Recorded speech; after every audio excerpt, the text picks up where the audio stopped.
Let us see what is this My Sweet Home feature.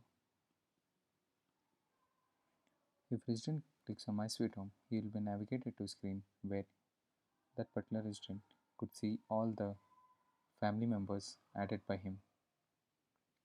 Here, there is already one family member named Snehal added by that particular resident, and here resident could also call, message, and edit and also remove that family member.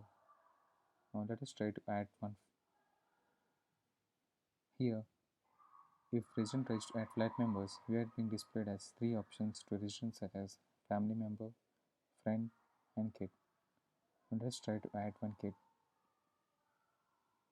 Here, resident needs to take photo of that kid and also name.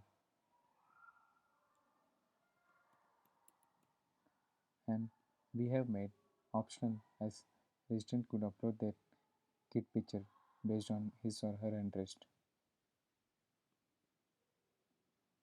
Now an alert pop-up is displayed stating that resident has successfully added their kid. Let's click on OK button. Resident will be navigated to the same screen where you could see the kid details as well as family member details.